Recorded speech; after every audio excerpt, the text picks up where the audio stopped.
Hello, everyone, and welcome. We're so glad that you're on with us today. Thank you again for joining us for another Research Week presentation. So today's webinar is the final of 4 webinars that we've had this week that are focusing on bringing more information about ALS research, clinical trials, and the science that's helping to lead us and move us forward to finding a cure for ALS. Just a moment before we introduce our speaker today, I just want to go through a few things with all of you. Just a brief thank you to our sponsors who help to make events like today happen. So thank you to Ability Center, Fortis Construction, New Motion, Providence Brain and Spine Institute, the Standard, and the VC Fund. We appreciate you. Just a few housekeeping items before we get started.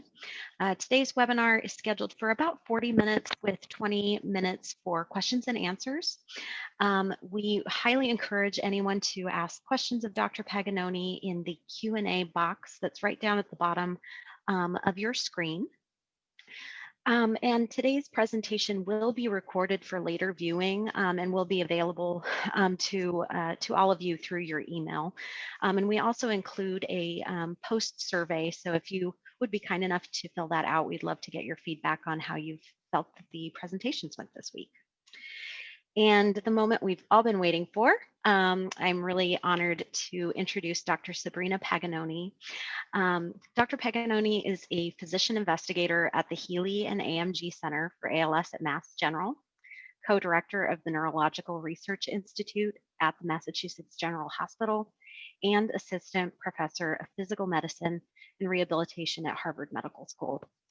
Dr. Paganoni obtained her medical degree at the University of Milan in Italy and her PhD in neuroscience at Northwestern University in Chicago.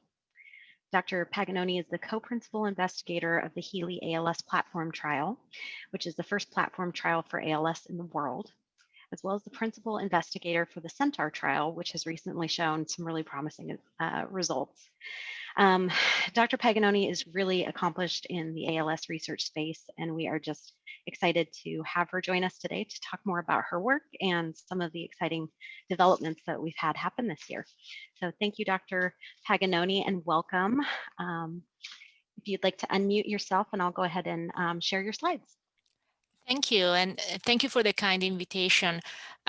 One of the few nice things about COVID is that now we have so many of these virtual meetings, which means that we can easily connect with people from one coast to the other without the need to travel. So I'm glad to be able to connect with you today.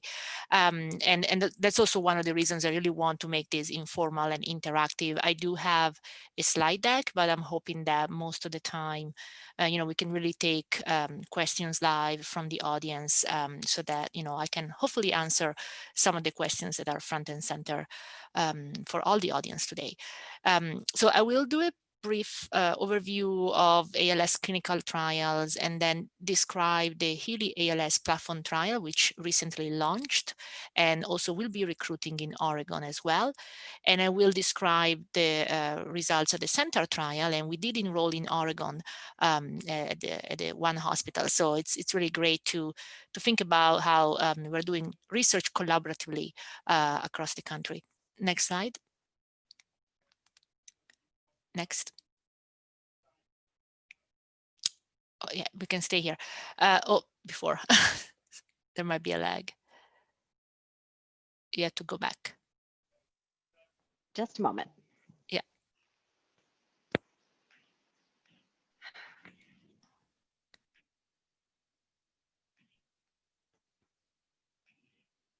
Great. Thank you. This is a busy slide, but just to show that there are many new targets for intervention in ALS. What I mean is that there's a lot of basic science research that's going on, which is really valuable because it's this research that can allow us to discover new ways of targeting nerve cell function. And so we have multiple targets for developing new treatments for ALS. Next slide. In fact, ALS is the neuromuscular disease with the largest drug development pipeline. And the data is from 2018. And since then, the number of drugs in development for ALS has increased even more than that. So at this time, now the slide shows up to 60 drugs, but really we think that there are about 160 drugs in development for ALS. So that's an amazing number, and really was made possible because of the great advances in the lab and in basic science research. Next slide. So because of that reason, there are many trials for ALS, and I'm listing just a few here. This is not an inclusive list. I'm listing most of the phase 2 to 3 trials that are going on in the US right now, and I bolded the ones that are in phase 3. And as you may know, phase 3 means that these drugs have already undergone previous trials. They've already been tested in the lab. They've already been tested in small groups of individuals with ALS, and now they are being tested in the final stages of drug development to kind of get the final answer. Is this particular drug working or not in people with ALS? And these trials are ongoing. The fact that there are many bolded trials here, for example, the stem cell trial run by Brainstorm, as well as other trials that are going on right now, and they are sponsored by different companies. That's a great thing that there's many trials in that stage of development, because it means that there are many companies around the world doing research on ALS, and we're going to know the results of these drugs over the next few months. So I think it's an exciting time. I know that some of these trials should announce their results over the next few weeks or months.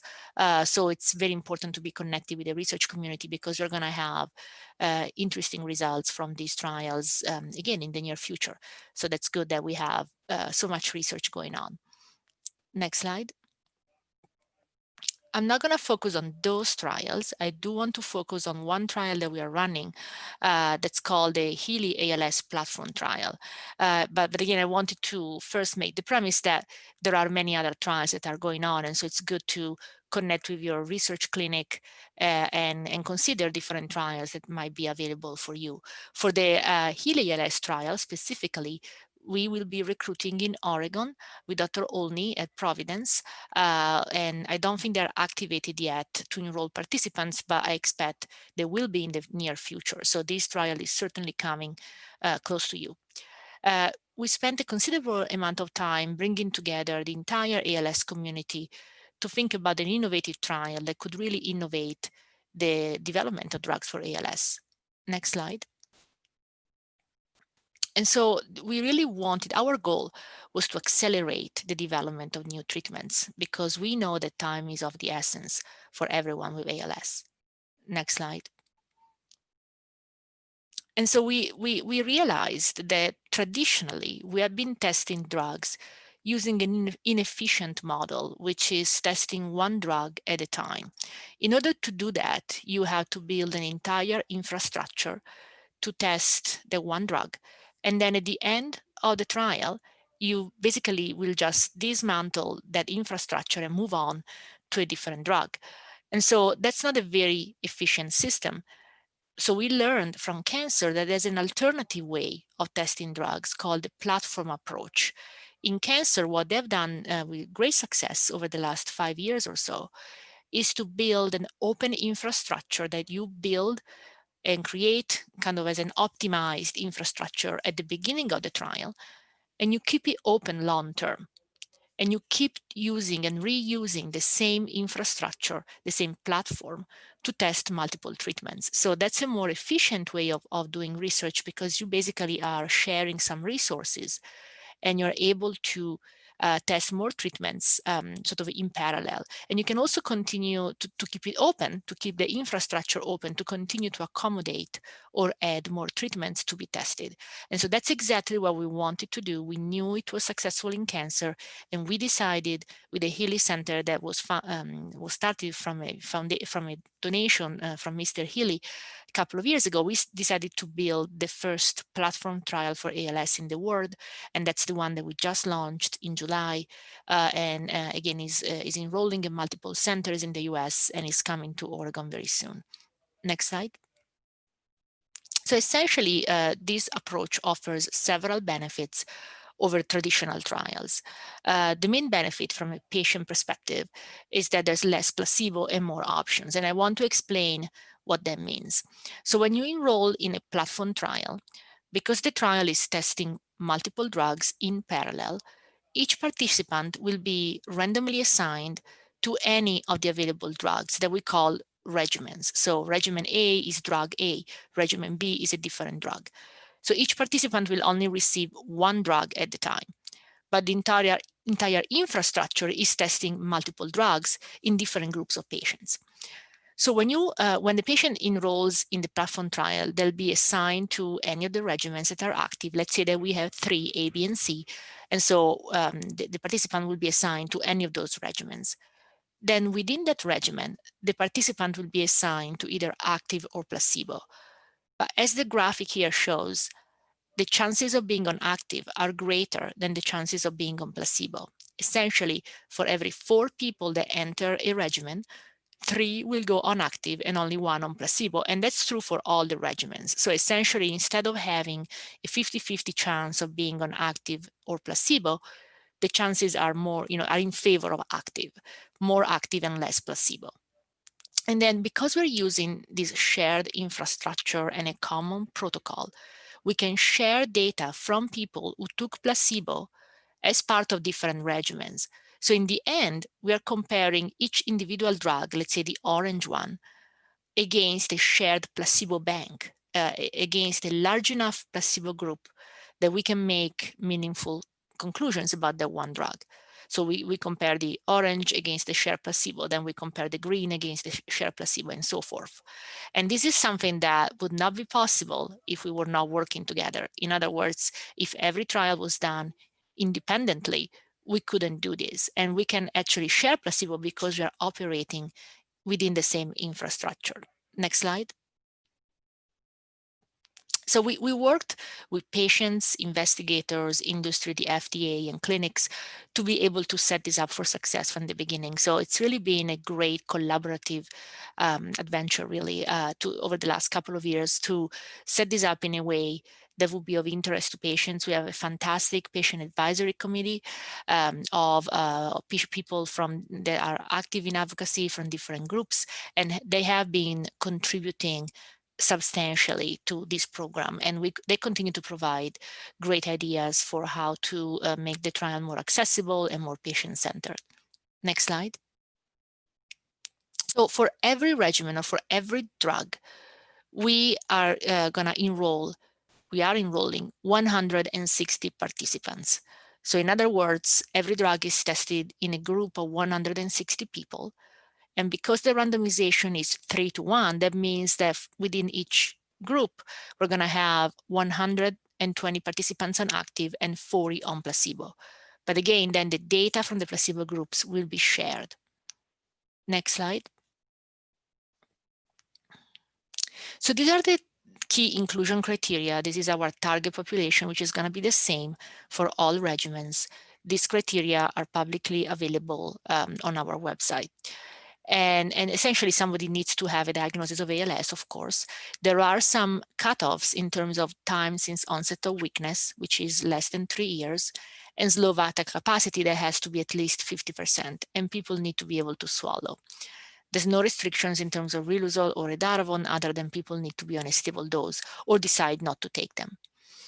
And the treatment duration is 24 weeks or about 6 months. And one thing that's very important is that after 24 weeks on placebo-controlled treatment, participants who complete the 24 weeks or 6 months of trial, they will be given the option to enter an open label extension, which means that they will be receiving active drug for several months. So again, this is one of the patient-centered features of the trial, so that after a placebo-controlled period, people can have access to the drug. Next slide.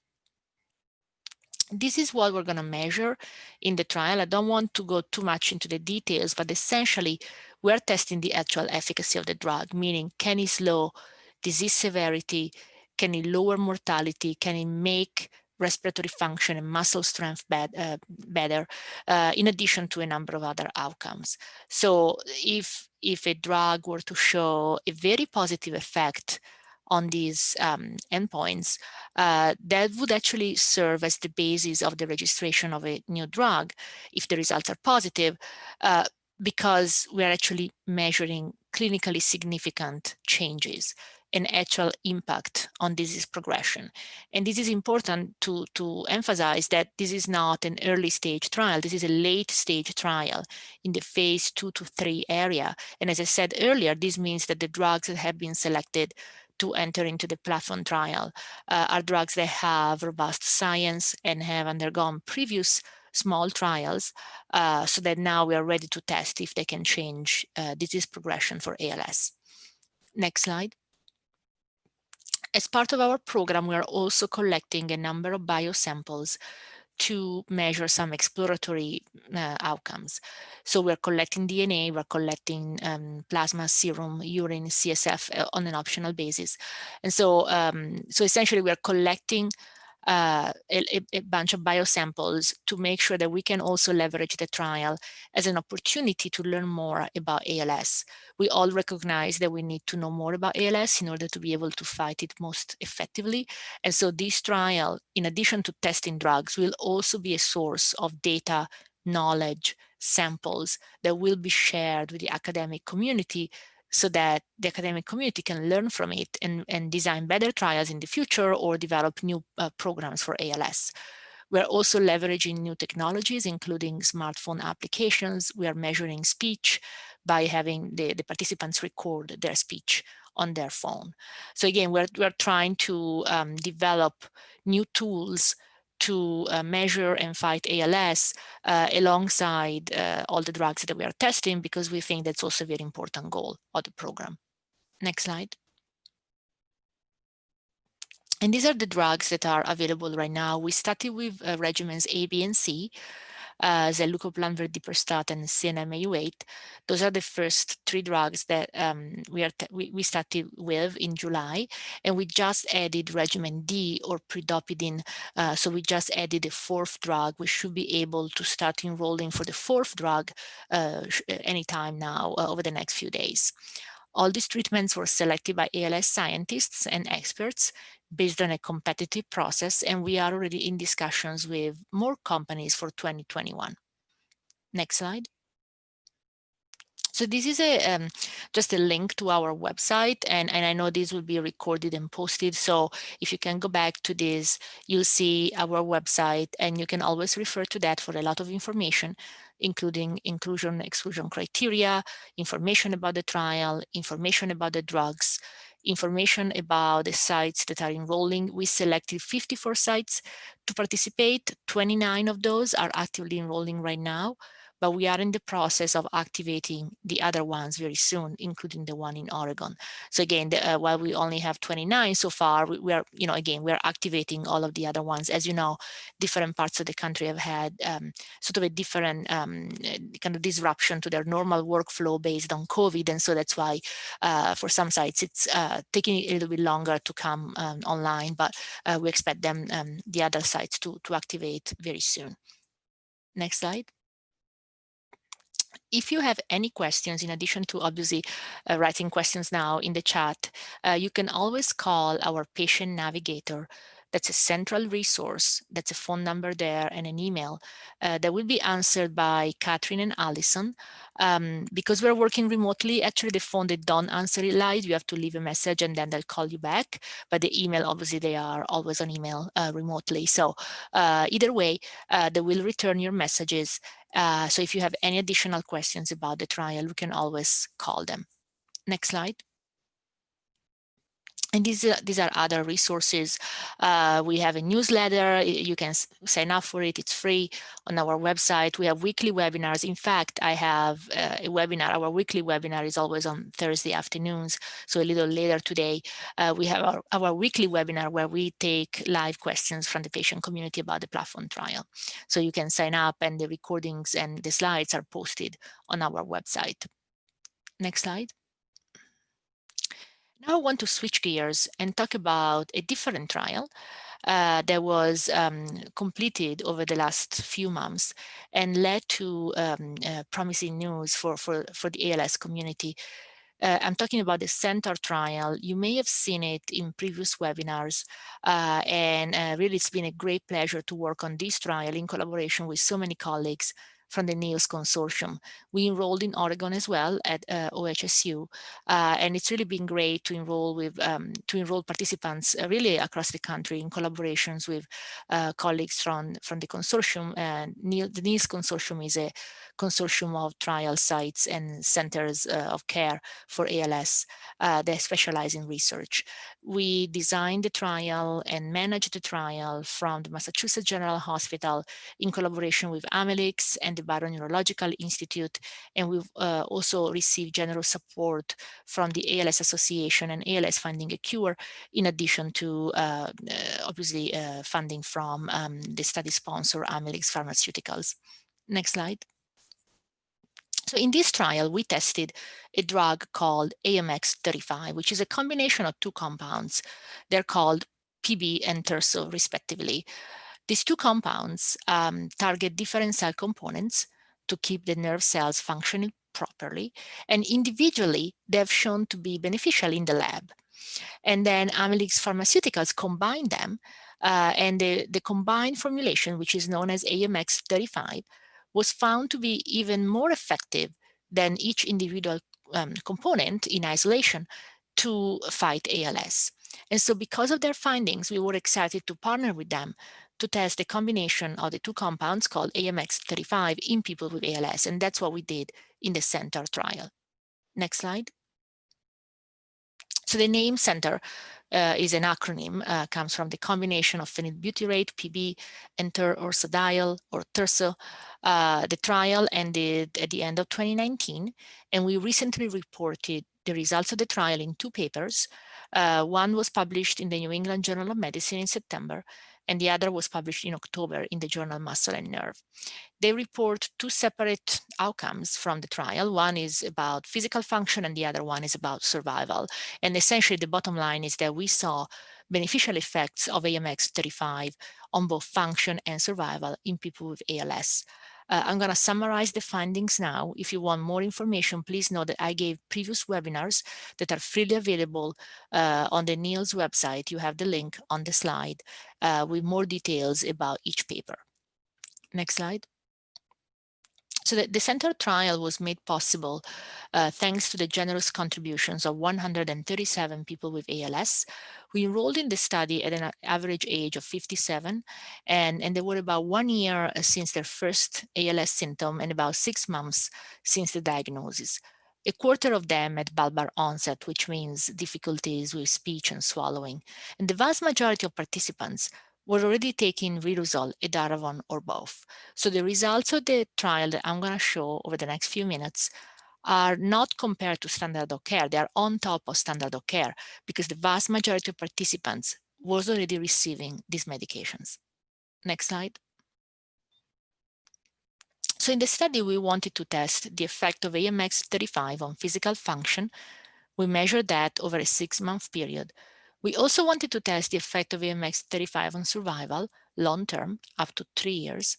And we also wanted to confirm that the drug was safe and tolerable. Next slide.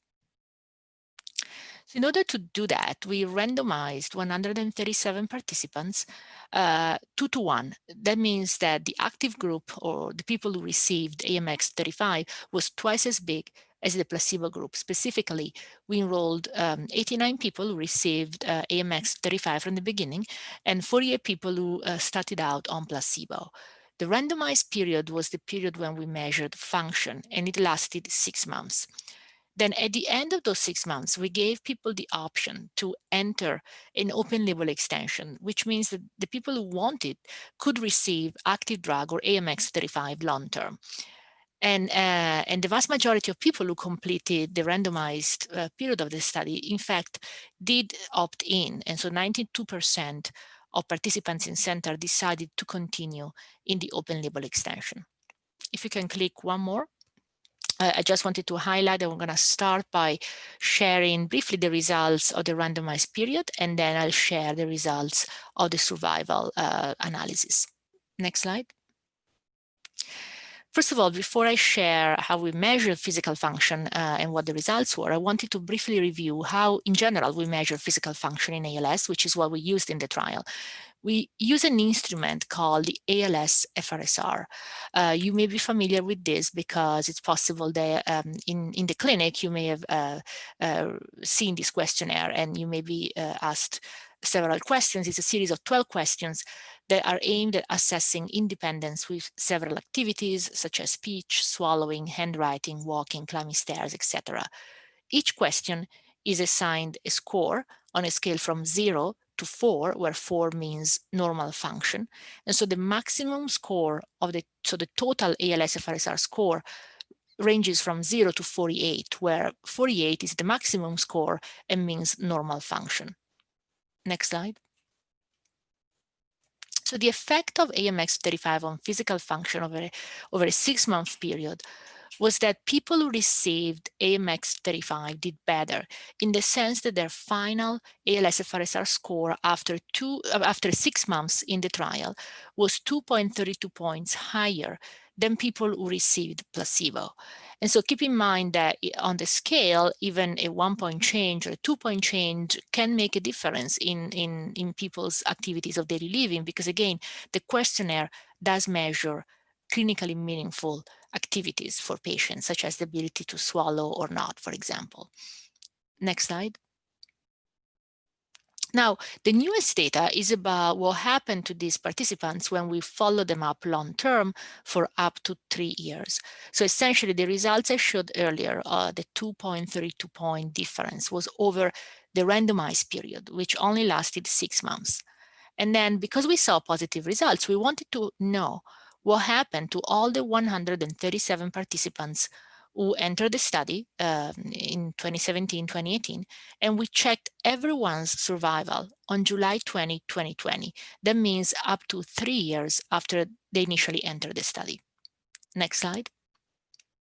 Essentially, we compared all the participants who were originally randomized to AMX3589 to all the participants who were originally randomized to placebo, or 48. And I want to remind you that after 6 months in the study, everyone was given the opportunity to receive active drug, even if they were on placebo previously. So essentially, we are comparing a group of people that was originally randomized to AMX35 and starting receiving the drug right away, to a group of people who started receiving the drug later, 6 months later, in fact, because initially they were randomized to placebo. Next slide. So in order to measure survival in everyone, we used public records, and we did the analysis in July of this year, after, with the longest follow-up being 35 months, or almost 3 years after study entry. And we did that because some of the patients were no longer seen at the site. They might have moved away. They may have been lost to follow-up. And so it was hard for sites to obviously get survival data on everyone after such a long time. So we used public records to be able to assess everyone's vital status after such a long time. Next slide.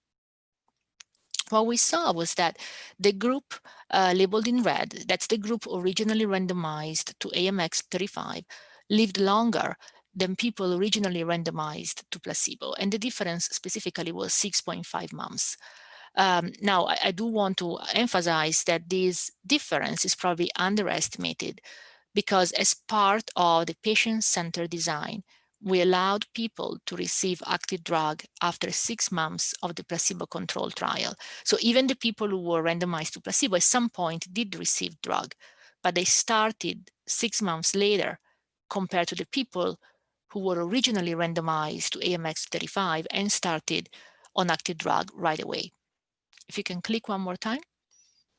I also wanted to emphasize that AMX35 treatment was the effect of the drug was independent of the baseline use of riluzole and or edarvon. As I told you at the beginning, the vast majority of participants was already using these drugs at baseline. Next slide. So to summarize, in the Centaur trial, Administration of AMX35 resulted in both functional benefits and a long-term survival benefit. So specifically, over a 6-month period, we were able to see significant slowing of ALS-FRSR decline that translated into a 6.5-month survival benefit in the group originally randomized to AMX35. And these results are on top of standard of care because most people were already taking riluzole, edaravone, or both. I didn't present the data, but overall the drug was safe and well tolerated. There was only a small number of people who had some gastrointestinal side effects, such as some nausea or diarrhea. But for most people, again, the drug was absolutely safe and well tolerated. I should also mention that the drug was taken by mouth or via feeding tube because it comes as a powder that's dissolved in water, and then it's easy to administer, and there's no requirement for EKG monitoring or lab monitoring for the drug. So it's sort of easy to administer.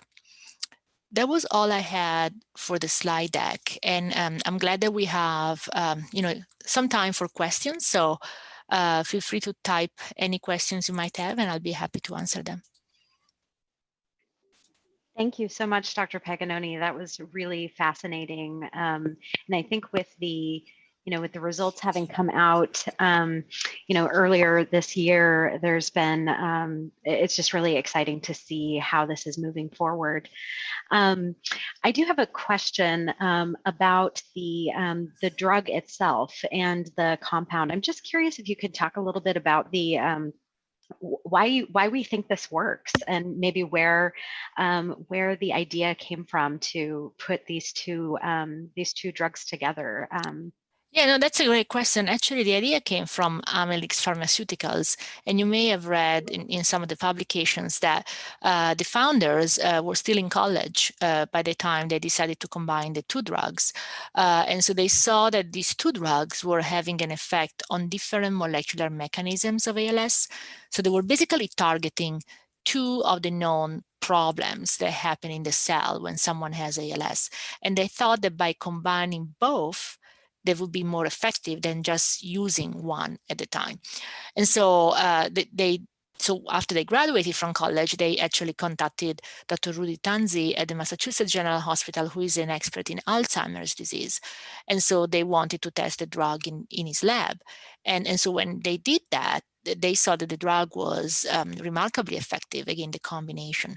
And so that basically led them to pursue clinical trials. They actually wanted to pursue Alzheimer's first, but then by meeting with Dr. Sukovich, also at the same hospital at Mass General, she thought that this could be a good fit for ALS as well, because some of the mechanisms that underlie Alzheimer's disease are the same for ALS. And so why not try for ALS as well? And so, and now I'm glad to report that the ALS trial actually finished before the Alzheimer's trial. The Alzheimer's trial also has made great progress and will be concluded very soon. But again, the ALS trial finished first. So I'm so glad that, this happened, and it happened as fast as possible for people with ALS. Absolutely. Along those same lines, a couple of questions coming in about the wider availability of amex 0035. Wondering if you can share a little bit about kind of next steps and what's going on in terms of the petition to open this up. Yeah, so basically at this time, obviously, our job was to first publish the results, make sure that the results obviously are very robust scientifically and can be shared. And so that's why, we had these recent publications.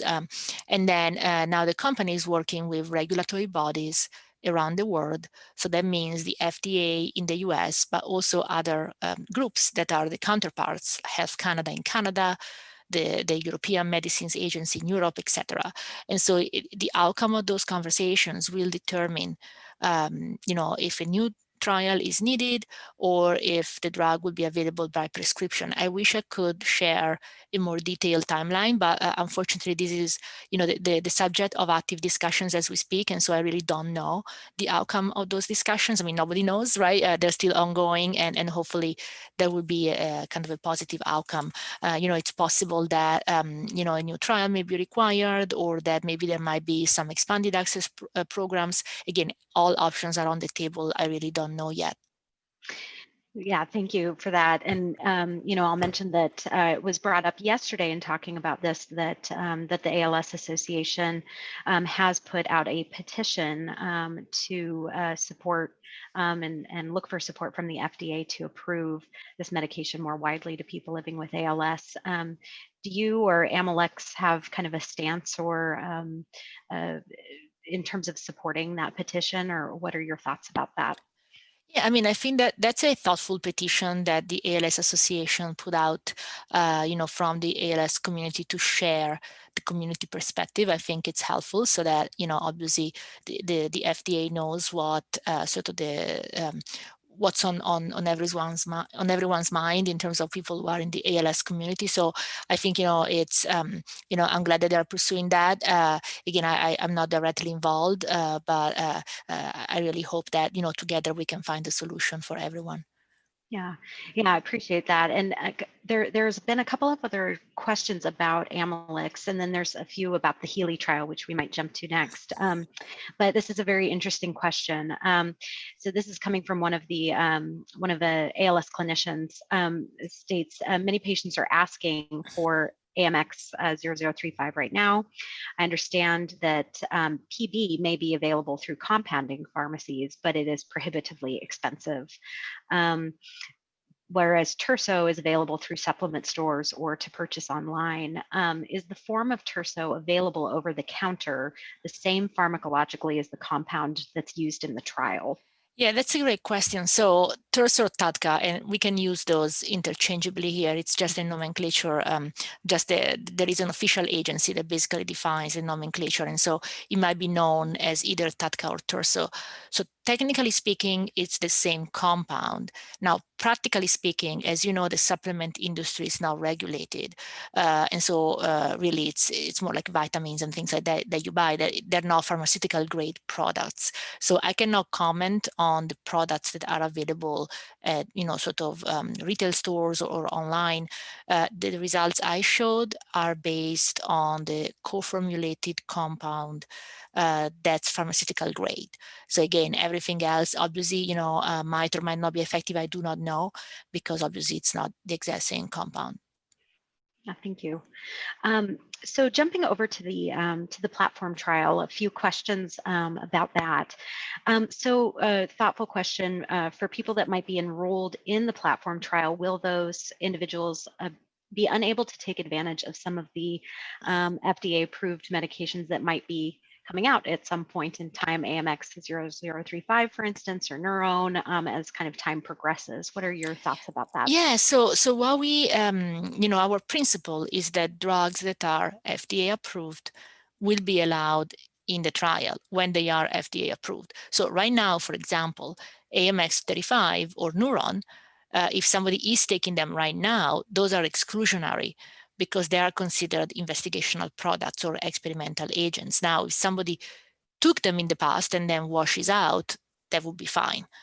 But now moving forward, if and when they are approved by the FDA, then they will become allowed.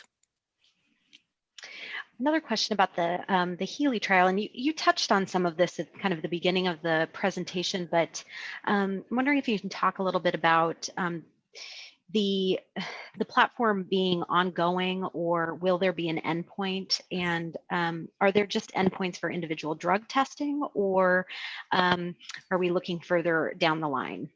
So the platform trial itself is known as an adaptive perpetual trial. So what that means is that the trial will be on for a very long time, ideally even perpetually. Let's say, obviously that's a strong word, but let's say for a long time. And it's adaptive because it can grow and change as we acquire new information. For example, as the standard of care might change, hopefully, we hope that that's going to change with new drugs being approved. Those drugs will be allowed if they are FDA approved. Now, for the trial itself, every drug is sort of measured the same way. I don't know if that was the point of the question about the same endpoint. So each drug will sort of be tested in the same population, using the same infrastructure, using the same outcome measures, etc. Because the point is to make sure that all these drugs are safe, effective. Again, and sort of the goals for each drug are sort of similar.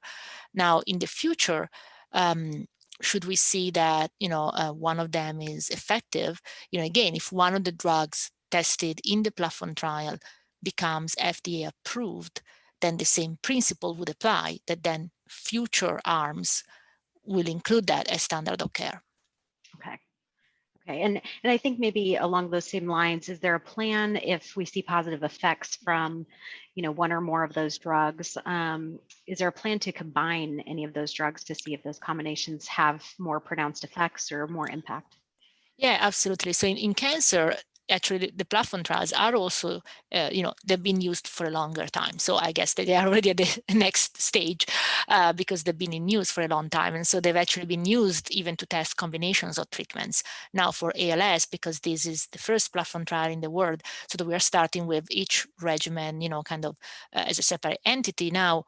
However, we do allow riluzole and edaravone, which are the only two FDA-approved medications. So in a way, each regimen is a combination. You have the one drug plus riluzole plus edaravone if the participant wants to take them. It's not mandatory either way.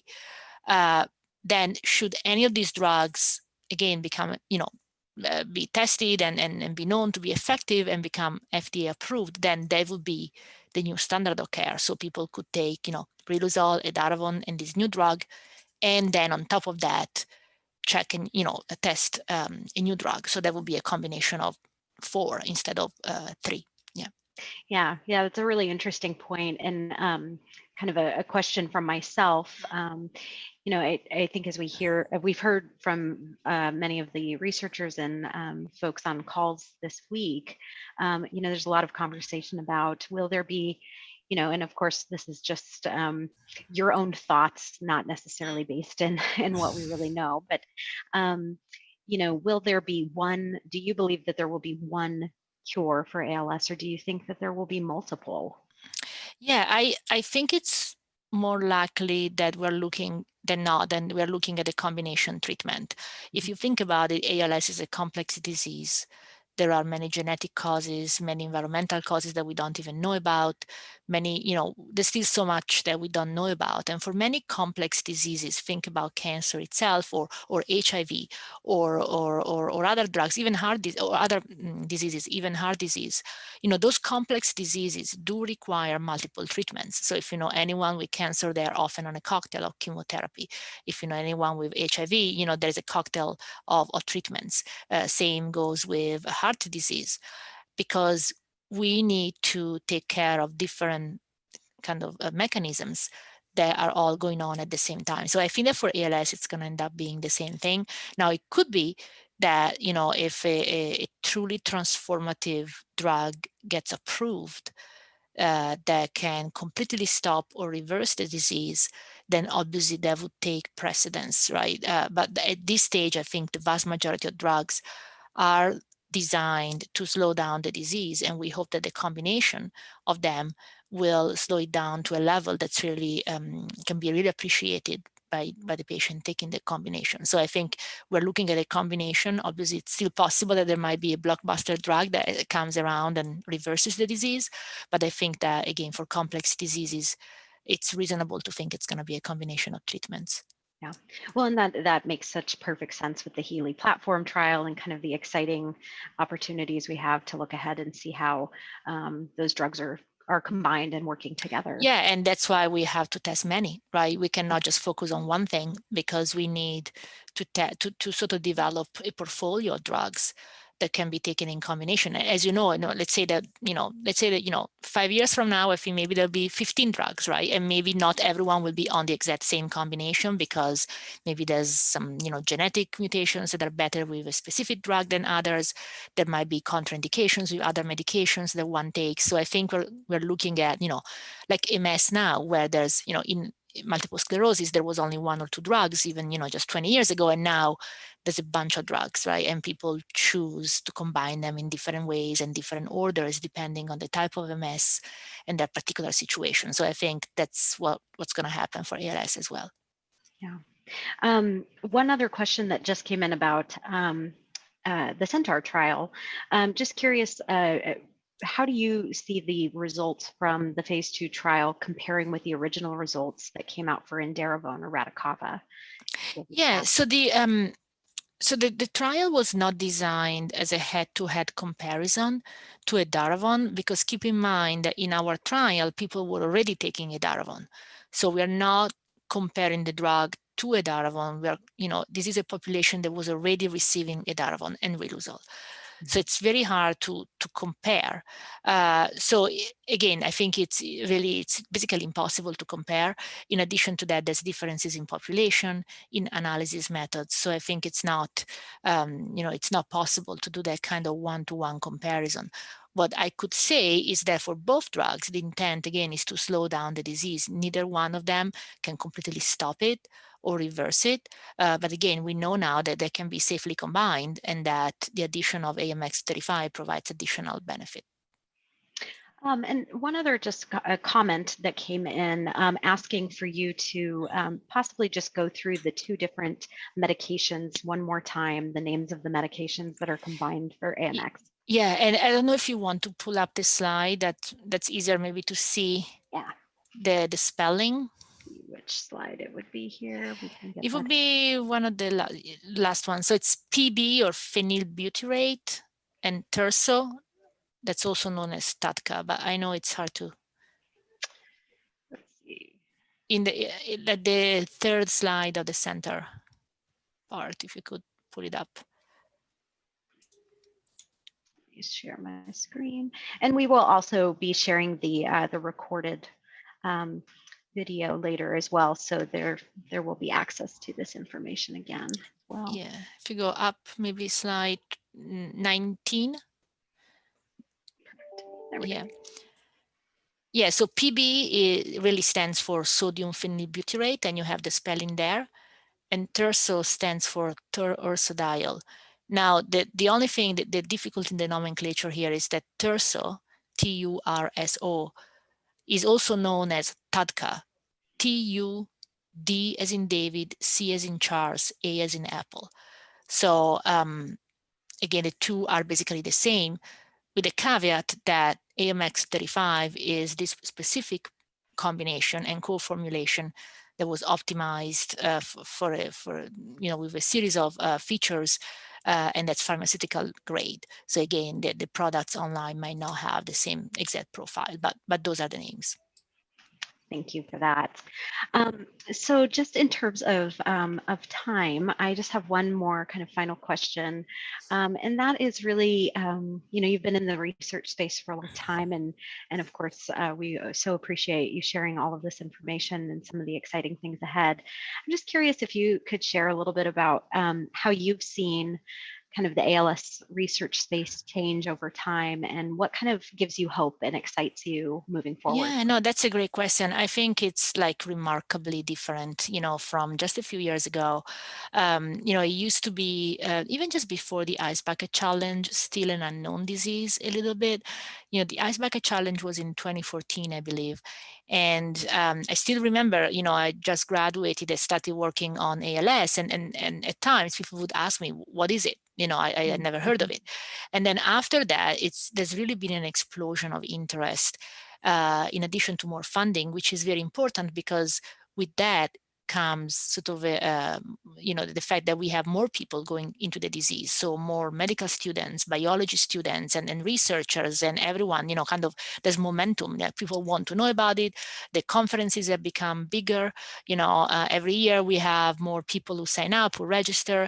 Even in the virtual environment, the conferences continue to get bigger, and there's more and more communication and collaboration. So I think it's really just the last 5 years have been remarkable. I do want to say that, sometimes people say, how come there isn't a cure for ALS yet? But, and while ALS has been known for a long time, obviously even since the time from Lou Gehrig, since the time that Lou Gehrig lived, but also even before then, it's been around since the late 19th century, at least it was recognized then. But the truth is that there hasn't been much research at all until recently.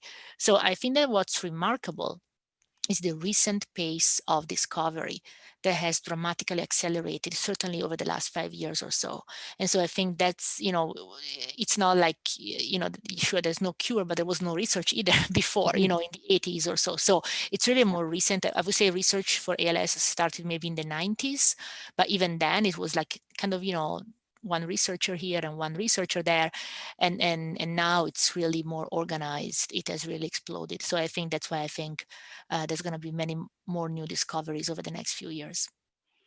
Well, thank you again for taking the time, Dr. Paganoni. It's been really, really enlightening, and it gives me, and I think I can probably speak for the whole community, a lot of hope that we have intelligent and thoughtful and really passionate people like yourself. Great. Thank you. And I hope to come and visit you. Actually, I've never been to Oregon. I have many friends in Oregon, including people at the 2 facilities there with ALS clinics, but I've never been in person. So hopefully I'll come one day.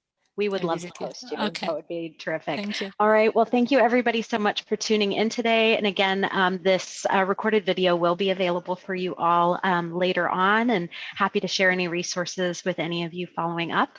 Thank you again, Dr. Paganoni, and everyone take good care. Thank you. Bye.